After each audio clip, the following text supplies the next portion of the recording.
Hello friends, लक्ष्य career academy में आपका फिर से स्वागत है। आपको कल मैंने फिजिक्स की पहली यूनिट करवाई थी जिसका नाम था एसआई यूनिट। और एसआई यूनिट मैंने आपको एक टेबल भी दिखाई थी जिसमें आपको वो सारी आपको याद करनी थी, क्योंकि एसआई यूनिट किसी न किसी एग्ज़ाम में ज़रूर आती है। तो सबसे पहले उसके बाद जो हमारा चैप्टर आता है, उसके बाद हमारा जो चैप्टर आता है वो आता है गति। गति को इंग्लिश में कहते हैं मोशन। लेकिन उससे पहले लक्ष्य कैरियर एकेडमी के यूट्यूब चैनल को सब्सक्राइब कर दें ताकि आने वाली वीडियो आपको मिलती रहे।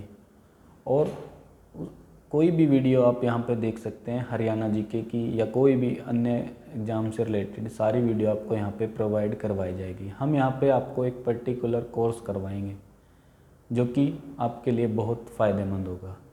तो आज का जो हमारा टॉपिक है वो है गति। आप सभी को पता है कि गति होती क्या है। गति के नाम से ही पता चल जाता है, हिलना डुलने से कुछ मतलब होगा इसका। जैसे कि डेफिनेशन में लिखा हुआ भी है कि यदि किसी वस्तु की स्थिति या समय में परिवर्तन हो रहा है, समय के साथ परिवर्तन हो रहा है, तो वह क्या कहलाती है? वस्तु की गति कहलाती है। यानी एक निश्चित समय में तय की गई दूरी क्या कहलाती है? गति कहलाती है। अब गति कैसे कर सकते हैं हम? गति हम एक तो सीधी रेखा में कर सकते हैं, एक कैसे कर सकते हैं? घूम घूम के कर सकते हैं, और एक कंपन के तरीके से कर सकते हैं। यानी गति तीन प्रकार की होती है। एक तो सरल रेखीय गति, एक होती है वृत्तीय तथा घूर्णन गति यानी सर्कुलर और रोटेटरी मोशन, और एक होती है दोलनी तथा कंपनिक मतलब ओसिलेटरी या वाइब्रेटिंग। सरल रेखीय गति का मतलब तो सीधा सीधा हो गया कि भाई सीधी रेखा में जब हम चलते हैं किसी टाइम के साथ, तो वो वाली गति क्या कहलाती है? सरल रेखीय गति कहलाती है। वृत्तीय गति आपको पता ही है क्या होती है। वृत्तीय का मतलब होता है गोल गोल घूमना। जब हम किसी भी फिक्स बिंदु के चारों तरफ गोल गोल घूमते हैं तो व्यक्ति के द्वारा या किसी वस्तु के द्वारा तय की गई गति को क्या कहते हैं? वृत्तीय गति कहते हैं।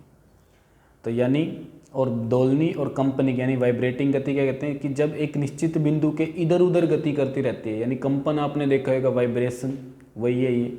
वो वाली गति क्या कहलाती है? दोलनी और कंपनिक गति कहलाती है। अब जो गति होती है वो कई प्रकार की हो सकती है, जैसे कि 1 डायमेंशनल, 2 डायमेंशनल और 3 डायमेंशनल। मतलब एक दिशा में भी हो सकती है, 2 दिशा में भी हो सकती है और 3 दिशा में भी हो सकती है। एक विमीय बोलते हैं 1 डायमेंशनल को। जब वस्तु की स्थिति केवल एक दिशा में हो तो वो 1 डायमेंशनल, जैसे सड़क पर दौड़ती हुई कार, मुक्त गिरता हुआ पत्थर, सीधा चलता हुआ व्यक्ति, ये सब क्या आते हैं? ये 1 डायमेंशनल में आते हैं। द्विविमीय में कौन से आ जाएंगे? जिनकी गति किस में होती है? 2 दिशाओं में होती है। उन्हें क्या कहते हैं? 2 डायमेंशनल कहते हैं। और 3 डायमेंशनल वो हो गए जिनकी लेंथ, ब्रेंथ, हाइट यानी मतलब वो तीनों दिशाओं में जाते हैं, वो क्या कहलाते हैं? 3 डायमेंशनल कहलाते हैं। अब गति के कुछ और प्रकार भी है। गति मान लो कि एक तरह की भी हो सकती है और अलग अलग भी हो सकती है। जैसे एक समान को क्या कहेंगे? यूनिफॉर्म। यूनिफॉर्म का मतलब है, देखो ये रहा, यूनिफॉर्म का क्या मतलब है? यदि कोई वस्तु एक समान गति से समान समय अंतराल में समान दूरी तय करती है तो वह क्या कहलाती है? मतलब समय इक्वल लगता है। और असमान गति क्या आएगी? कि जो असमान गति क्या आएगी? यदि कोई गतिमान वस्तु समान समय अंतरालों में असमान दूरी तय करती है तो वह क्या कहलाती है? असमान गति कहलाती है। क्या कहलाती है? असमान गति कहलाती है। तो नेक्स्ट कुछ गति से संबंधित आपको कुछ टर्म पता होनी चाहिए। जैसे बेसिक हैं, इसके बेसिक यूनिट्स हैं, बेसिक पॉइंट हैं जो कि आपको याद होने चाहिए कि ये होते क्या हैं। चैप्टर को, इस चैप्टर में आपके न्यूमेरिकल्स भी आते हैं जो कि किसी न किसी एग्ज़ाम में आए हुए हैं। क्लर्क के एग्ज़ाम में पूछा हुआ था, हरियाणा पुलिस के एग्ज़ाम में इसमें से पूछा हुआ था। तो सबसे पहले आपको इस चैप्टर को समझने के लिए ये वाले पॉइंट सबसे ज़्यादा इम्पोर्टेंट है, ये आपको अच्छे से आने चाहिए। जैसे कि सबसे पहला पॉइंट है निर्देश बिंदु यानी रेफरेंस पॉइंट। रेफरेंस का मतलब होता है किसी भी फिक्स बिंदु को कहते हैं हम लोग रेफरेंस पॉइंट। डेफिनेशन आप इसमें से नोट कर सकते हैं। फिक्स बिंदु जो, जैसे किसी फिक्स बिंदु के चारों तरफ अगर कोई चीज़ चल रही है, मतलब रेफरेंस लेना कि इससे ये दूरी इतनी है, तो वो वाला बिंदु क्या कहलाता है? रेफरेंस पॉइंट कहलाता है। नेक्स्ट आता है पोजीशन। पोजीशन सबको पता ही है, किसी भी पॉइंट से या रेफरेंस बिंदु से किसी वस्तु की दूरी क्या कहलाती है? उसकी पोजीशन कहलाती है। उसके बाद आता है दूरी। दूरी सभी ने सुना हुआ है, दूरी को इंग्लिश में डिस्टेंस कहते हैं। जब कोई वस्तु किसी वस्तु के द्वारा तय किया गया जो मार्ग या रास्ता जो होता है वो क्या कहलाता है, दूरी। और इसमें साथ के साथ आपकी एसआई यूनिट भी रिवाइज होती रहेंगी। जैसे कि दूरी है, दूरी का एसआई मात्रक क्या था, मीटर था, वो कि मैंने लिखा हुआ भी है यहाँ पे। उसके बाद आता है विस्थापन। विस्थापन का मतलब होता है डिस्प्लेसमेंट। डिस्प्लेसमेंट का मतलब होता है किसी चीज़ को डिस्प्लेस कर देना एक जगह से दूसरी जगह पे, और उसके बीच की जो दूरी होती है उसे हम लोग क्या कहते हैं, विस्थापन कहते हैं। यानी उसके लिए हमें क्या चीज़ पता होनी चाहिए, एक तो प्रारंभिक पॉइंट का यानी इनिशियल पॉइंट का पता होना चाहिए, और एक लास्ट पॉइंट का पता होना चाहिए। उनके बीच की न्यूनतम दूरी को क्या कहते हैं, विस्थापन कहते हैं। यानी ये भी एक प्रकार की दूरी है, तो इसका एसआई मात्रक भी क्या हो जाएगा, मीटर। अब इसके बारे में कुछ इंपॉर्टेंट पॉइंट है जो कि आपको याद रखने बहुत जरूरी है। जैसे लिखा हुआ भी है, गतिमान वस्तु का विस्थापन शून्य हो सकता है परंतु तय की गई दूरी शून्य नहीं हो सकती। यानी अगर किसी वस्तु ने दूरी तय करी है तो वो कभी भी जीरो नहीं होगी। विस्थापन का मान हमेशा क्या आएगा, धनात्मक, ऋणात्मक और शून्य भी हो सकता है। और विस्थापन तय की गई दूरी से कभी अधिक नहीं होता। दूसरा नेक्स्ट पॉइंट क्या आता है इसके अंदर, चाल क्या होती है, स्पीड क्या होती है। स्पीड को आप मोशन ही कह सकते हो एक तरह से। यानी किसी वस्तु पे निश्चित समय में तय की गई दूरी क्या कहलाता है, चाल कहलाती है। और चाल आपको पता है किलोमीटर पर हावर में बताते हैं मोस्टली तो, लेकिन वो बड़ा मात्रक है। लेकिन एसआई मात्रक क्या है, मीटर पर सेकंड है। अब इसके बारे में भी एक चीज़ नोट करने लायक है, ये रेलवे के एग्जाम में आई हुई थी आरआरबी में। क्या ये पॉइंट जो लिखा हुआ है यही आया हुआ था कि एक गतिमान वस्तु की चाल सदैव क्या होती है, धनात्मक होती है। यह कभी ऋणात्मक या शून्य नहीं हो सकती। तो क्वेश्चन कैसे आएगा कि पूछेगा कि इनमें से कौन सी चीज़ है जो कभी भी शून्य नहीं हो सकती। 4 ऑप्शन दे देगा आपको, ठीक है। अब चाल किस प्रकार की हो सकती है, चाल एक समान भी हो सकती है, असमान भी हो सकती है, औसत चाल भी निकाल सकते हैं, और तात्क्षणिक चाल भी, इंस्टेंटेनियस बोलते हैं इसको। एक समान का मतलब आपको पता ही है कि जब कोई वस्तु समान समय अंतराल में दूरी तय करती है तो वह क्या कहलाती है। अच्छा, जिसको भी एसआई यूनिट याद नहीं हो रही तो वो पिछला लेक्चर देख सकते हैं, क्योंकि पिछले लेक्चर में मैंने हर एक क्वांटिटी की एसआई यूनिट बताई हुई है। तो आप पिछला लेक्चर हमारे YouTube चैनल पर जाकर देख सकते हैं, जिसको एसआई यूनिट अभी तक याद नहीं है, क्योंकि बेसिक होता है एसआई यूनिट से शुरू। ये हमारा पहला चैप्टर है। उसके बाद नेक्स्ट पॉइंट क्या आता है कि नॉन यूनिफॉर्म स्पीड क्या होती है, असमान। असमान का मतलब है कि यानी कि दूरी अलग अलग होगी, समय अंतराल सेम होएगा।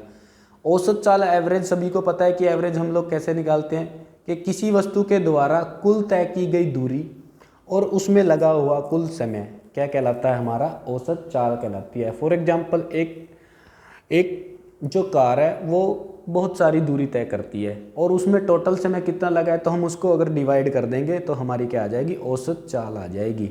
एक आती है इंस्टेंटेनियस स्पीड यानी तात्क्षणिक चाल। जब किसी वस्तु पर थोड़े समय के लिए, बिल्कुल शॉर्ट टाइम के लिए, इंस्टेंट टाइम के लिए जब किसी वस्तु की चाल को हम नोट करते हैं तो उस चाल को हम लोग क्या कहते हैं, तात्क्षणिक चाल कहते हैं। क्या कहते हैं, तात्क्षणिक चाल कहते हैं। नेक्स्ट जो हमारा मेन पॉइंट आता है वो आता है वेग। क्या होता है, वेग होता है वेलोसिटी।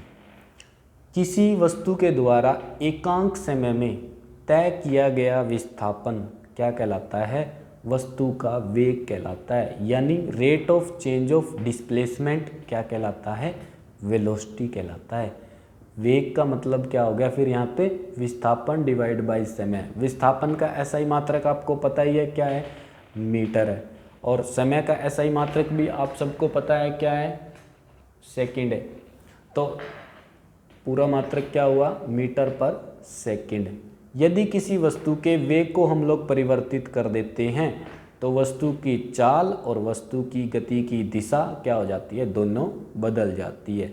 जैसे कि पिछले टॉपिक में हमने पढ़ा है कि गति कितने प्रकार की होती थी, स्पीड कितने प्रकार की होती थी, उसी प्रकार वेग का भी सेम प्रकार है। वेग भी क्या होता है, वेग में और गति में फ़र्क सिर्फ इतना है कि वेग के अंदर विस्थापन को नोट करते हैं और उसके अंदर कुल दूरी को नोट किया जाता है।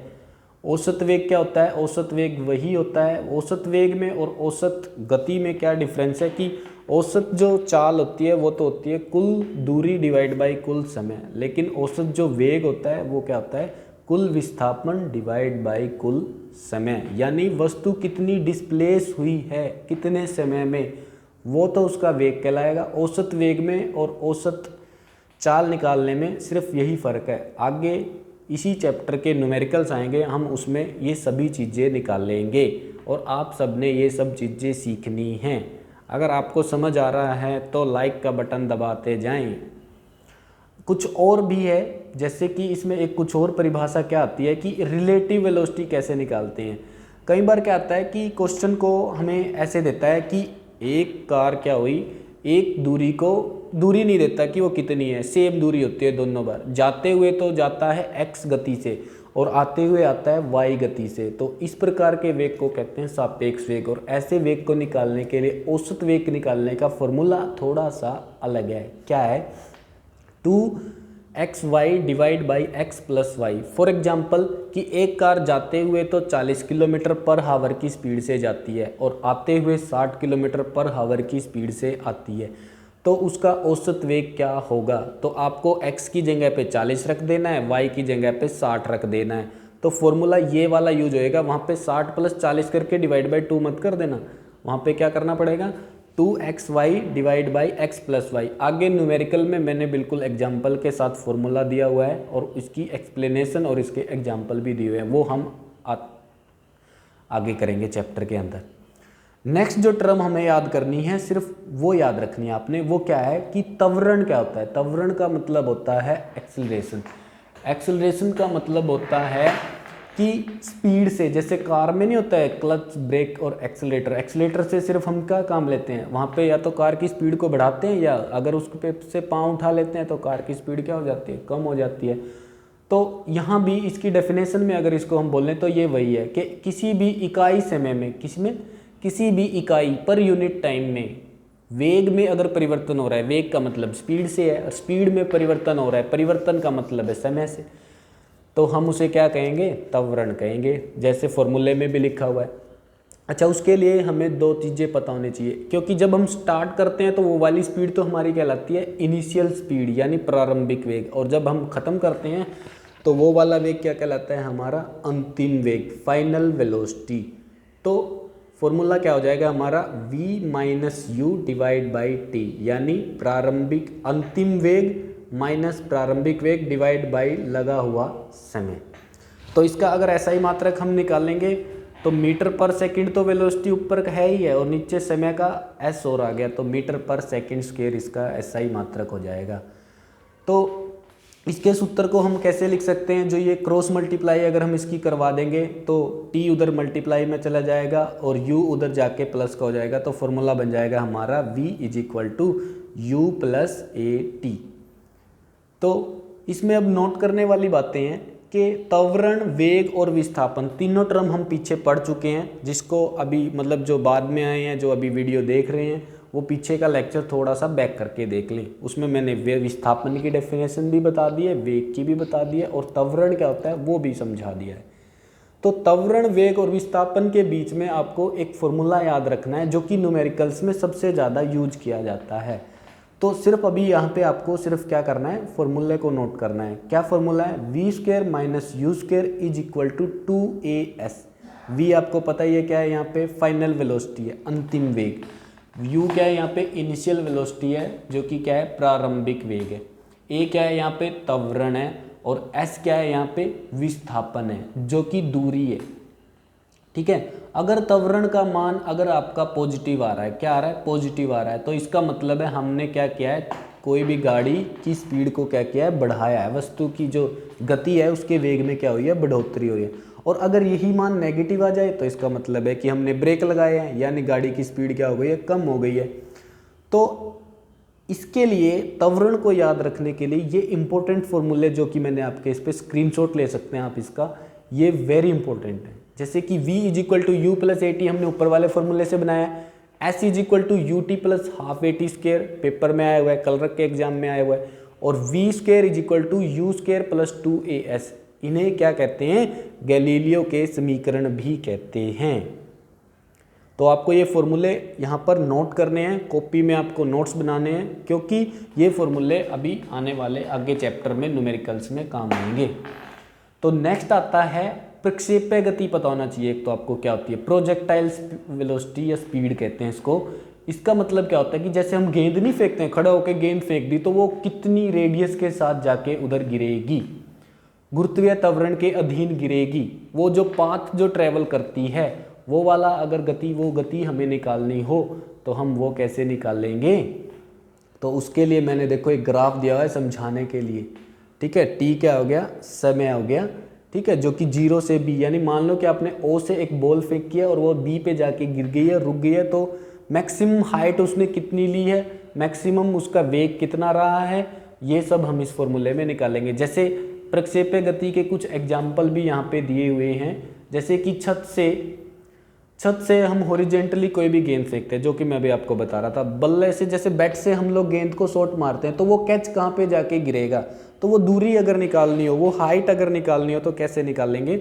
उसके लिए ये फॉर्मूला नीचे लिखा हुआ है यहीं पे स्क्रीन पे।